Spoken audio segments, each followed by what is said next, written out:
Hey guys, it's Jessica Ward King, the StigmaCrusher here. It's great to see you all. And today I want to talk a little bit about self-care and the kinds of self-care that you can do that kind of challenge the state that you're in right now to bring yourself back to more of what you consider normal for you.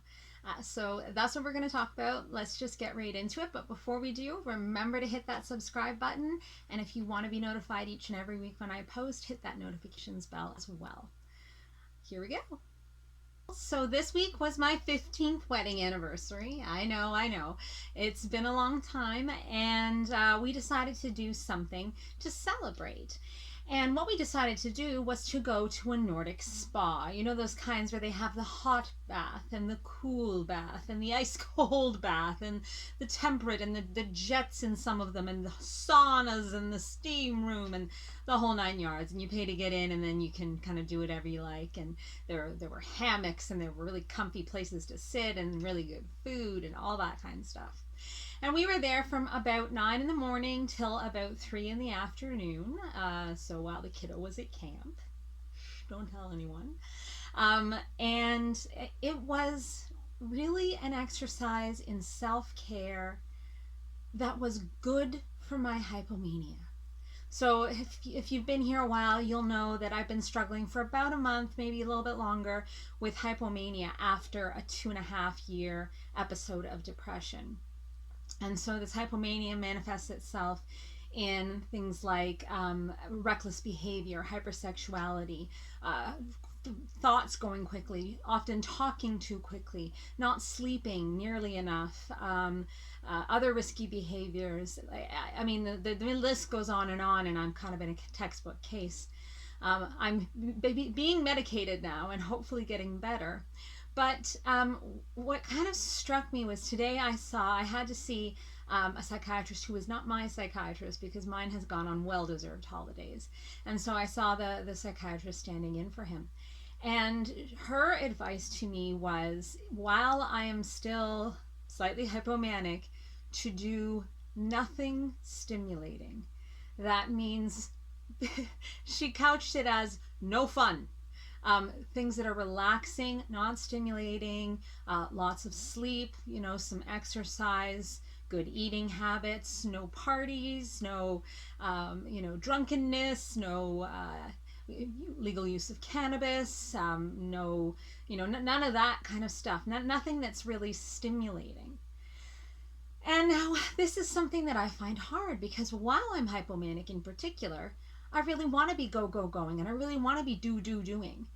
And so yesterday, the time spent at the spa was really an exercise in trying to calm that hypomania down. My wife wanted to lay in a hammock for a while, and I was forced to lay fairly still and fairly silently, since a lot of the places in the spa are either whisper zones or no talk zones at all. And this was hard for me. So unlike when I'm depressed, where that would be my jam, I'd be like, just find me a chair and I'll sit here for the next 6 hours. When I'm hypomanic, I'm like, no, let's go in the pool. Let's go out of the pool. Let's go in the hot pool, cold pool. Let's dunk ourselves in water. Let's go. I was just constantly wanting to go. And I really had to slow myself down. And so while spa, I think, is self-care for anyone at any time, it was particularly so for me with hypomania. Now, in the city that I live in, we have our LGBTQ2 Pride Week this week. And my doctor specifically told me, no Pride Week events, no Pride parties, no Pride parade, don't participate in it, don't go watch it. That's just going to get you hyped up, and it's going to make the hypomania last longer and have the drop after the hypomania be more severe. The risk, of course, is that the hypomania either tips over into mania if I get too excited, or tips all the way back into depression, which is my personal greatest fear, that it would go back into depression and we wouldn't be able to get it out again. Because this little bit of hypomania, even though there's a lot of parts of it that are really not desirable, it has in some ways been like a breath of air after 2.5 years of suffocating. And I'm wanting to experience life, and I'm wanting to do things, and I'm wanting to do exciting things. And so I'm quite torn. Follow the advice of my the interim psychiatrist and don't participate in those things that, I mean, we've been missing for the last 2.5 years anyway because of COVID. There hasn't been one. This is the first Pride Parade and Pride events in 2 years. And all I want to do is participate. And now that I'm out of the depression, all I want to do is do all of the things. I want to participate in the family picnics. I want to participate in the poetry readings, the drag show. Like, I want to be there. I want to be enjoying it, soaking it all up. And that's exactly what my psychiatrist is afraid of, that I will, and that I will soak up all the energy, and that I will become more and more hypomanic and maybe tip over into mania. Now, as I said, my fear is that I sequester myself. I stay inside. I don't party. I don't see my friends. I don't go to the parade. I don't do any of those things. I basically act like I would when I was depressed, and I miss everything.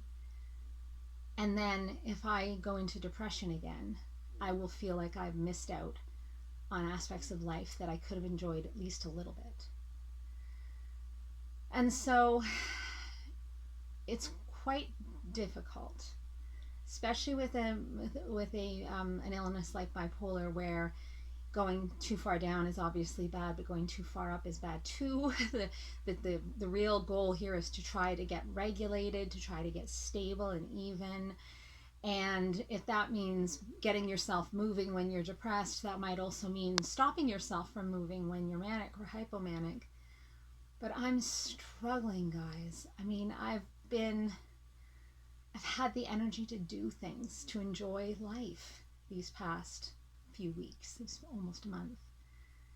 And as much as I did enjoy the spa, I loved it, but it was like I had to relax. I had to stop talking, calm down and relax. And that was hard. And so I can see where the psychiatrist is coming from. If I do more of that relaxing, will that bring the mood and bring the energy down?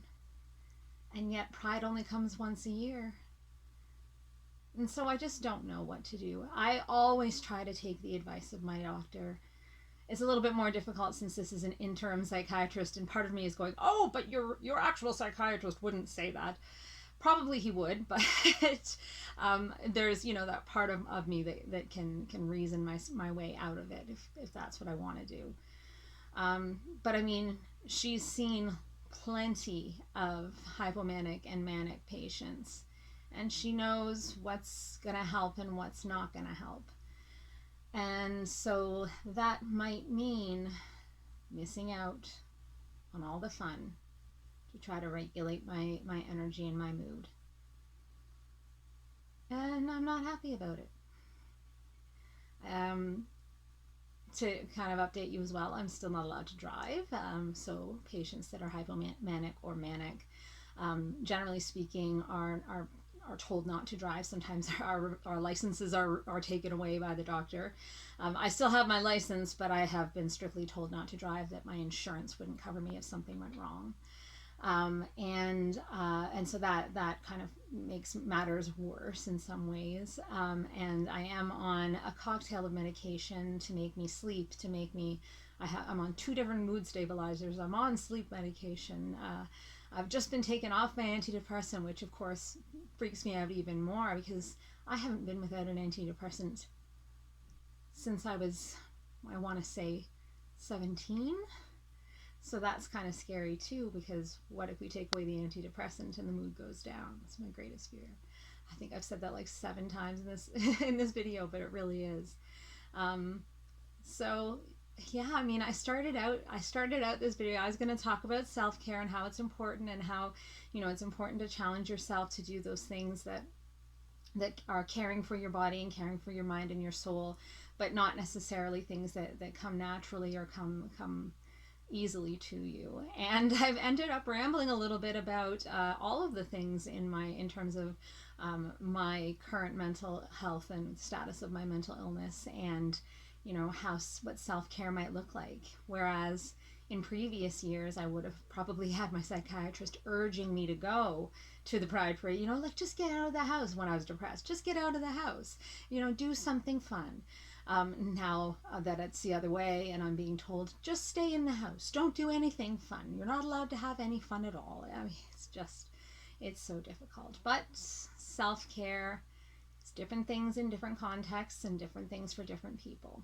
And so I'm going to do my best to follow the advice of my interim psychiatrist and, see where that gets me. There will always be next year for Pride. And yeah, just hoping. I mean, usually hypomania doesn't last very long. This month and a bit maybe, it's been by far the longest episode of hypomania I've ever had. Usually my hypomania, or even I had one manic episode, was like a week. That's usually about the length of them. So this one's going on and on, even though I'm being quite heavily medicated for it. So I'm just really hoping I go back to like a normal baseline where I'm not so angry so quickly, where I'm not so hypersexual, where I'm not so pressured to speak and not sleeping. I just hope I go back to a baseline where I'm just me, where I'm just normal, what's normal for me. And I haven't really hit that yet. I had maybe a week of it in between depression and hypomania. There was a week of blissful me, and I just want it back. So if I want it back that badly, I've got to do all the things that they say to try to get it back, even if it kills me. So I guess this has turned into a bit of an update as well as a talk about self-care.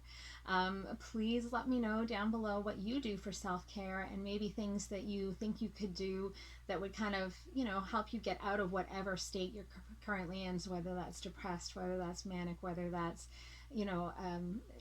whether you're struggling with ADHD or anxiety, whatever state you're in, what self-care do you do that challenges that state and kind of tries to drag you back into the normal or into the present?